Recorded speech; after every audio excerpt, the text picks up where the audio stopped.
ආයිබෝන් ඔන්න ගොඩක් දෙනා ආදරෙන් ඉල්ලපු අලුත්ම වීඩියෝ එකක් ගෙන්න තමයි මේ අවස්ථාව අපි සලසගත්තේ. රුමේනියා පොඩ්ඩක් අපි කොන්ස්ටන්ට් එළියට ආවා. ගොඩක් අය මගේ Facebook TikTok වලින් අහලා තිබ්බා රුමේනියාවට එන්න ඉන්න අය විශේෂයෙන් අහලා තිබ්බා.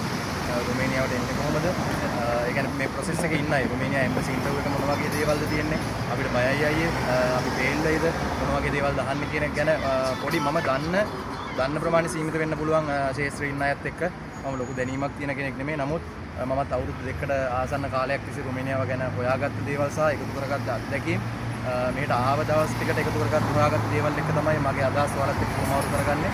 ඉතින් ඒ හින්දා මේ වීඩියෝ එක වටී කියලා හිතෙනවා නම් රුමේනියාවට එන්න බලාපොරොත්තු වෙන වාගේ සහෝදරයා ඥාතියා හිතවතා ඒකෙන්ට මේක ෂෙයා කරන්න කියලා ආදරෙන් ඉල්ල ගන්නවා. මොකද මට තියෙන එකම සතුට සහ වරප්‍රසාද එච්චරයි. මට මෙතන රුපියලක්වත් හම්බෙන්නේ නැහැ. එම් බලාපොරොත්තුකුත් නැහැ. මම කිසිම ඒජන්සියක්වත් කිසිම ආයතනයක් පුද්ගලයෙක් කිසිම මොහොතක ප්‍රවර්ධනය කරන්නේ නැහැ.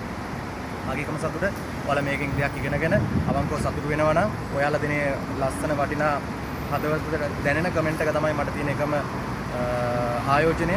ඒකයි ඉතින් ඇත්තටම රුමේනියා එම්බසි ඉන්ටර්විව් එක හිතන තරම් අමාරු නෑ. සාමාන්‍ය බේසික් දේවල් ටිකක් අහන්නේ මූලික දැනුම සම්බන්ධව.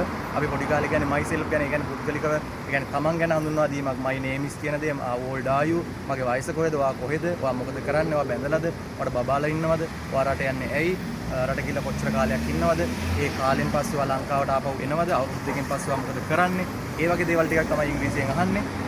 ඉතින් ඒකට එතනදී යාලා ගොඩක්ම බලන්නේ අපේ ඉංග්‍රීසි දැනුමත් යම් කිසි මට්ටමකට යාලා බලනවා. මොකද අපිට sannivedanaya කරගන්න භාෂා රටවල් දෙකක් එක්ක. මොකද රුමේනියාවට ගොඩක් කොහොමත් අපි ඉංග්‍රීසි ඉන්ටර්විව් එකකට ෆේස් කරාට රුමේනියාවේ බහුතරයකට ඉංග්‍රීසි අමාරුයි. මොකද යාලා රුමේනියන් භාෂාව පාවිච්චි කරන්නේ.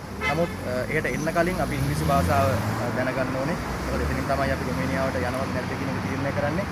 විශේෂයෙන් රුමේනියා එම්බසි එකේ තානාපති කාර්යාලයේ කට්ටිය අපෙන් ප්‍රශ්න අහන්නේ ගොඩක් අපේ අය අපේ ලංකාවේ අය කරන වරදක් තමයි රුමේනියාවට පයි තිබ්බ ගමන්ම වෙනත් රටවල කියන උදාහරණයකට හැමෝම දන්නවා ඉතාලිය වගේ රටවල පයින්නවා. ඉතින් ඒ හින්දා තමයි යාලා කරන්නේ මේ පුද්ගලයා එන්නේ රුමේනියාවේ සේවය කරන්නද නැත්නම් රුමේනියාව හරහා වෙනත් රටකට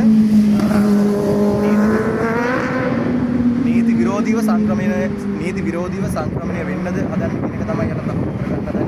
ඉතින් ඔයගෙන් අහනවා ගොඩක් දුරට වඩා පොඩි chance එකක් තියෙනවා. ඔයා බැඳලා නම් ඉන්නේ. ඔයාට බබාලා ඉන්නවා නම් ඒ දේවල් තිබ්බම ඔයාට වීසා එක ඉෂුව, ඒ කියන්නේ වීසා එක නිකුත් කරන්න ඔයාට තියෙන සම්භාවිතාවය වැඩි. මම අනිත් අයට එහෙම නෑ කියනව නෙමෙයි. නමුත් එයාලා එහෙම තමයි බලන්නේ. මොකද සමහර අපේ අය කියනවා බැඳලා නැත්නම් උනත් අපි යාලා ලොකු දේවල් බලන්නේ නෑ. බැඳලා බබාලා නැත්නම් බබාලා ඉන්නවා කියන එකත් කියන්න පුළුවන්. ඒක ඔයා දැනගෙන කරන්න ඕන දෙයක්. නමුත් ඒ දේවල් ටික තමයි තියෙන්නේ.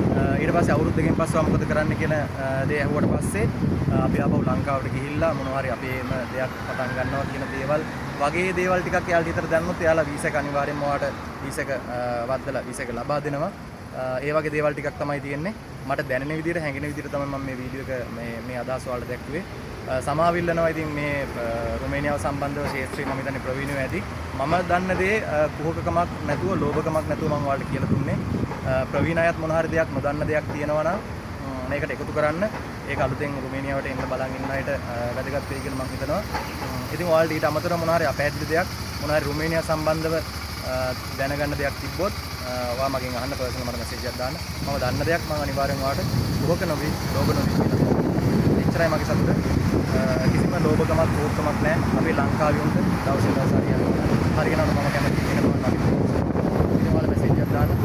රිප්ලයි එකක් දාන්න. මම අනිවාර්යෙන් රිප්ලයි එකක් දානවා. දන්න දෙයක් කියනවා නම් අනිවාර්යෙන් A to Z කියලා දෙනවා. මම දන්නේ සූටි දෙයක් වෙන්න පුළුවන්. නමුත් ඒ දන්න දේ තම දොයිදුවක් හංගන්න නැතුව මම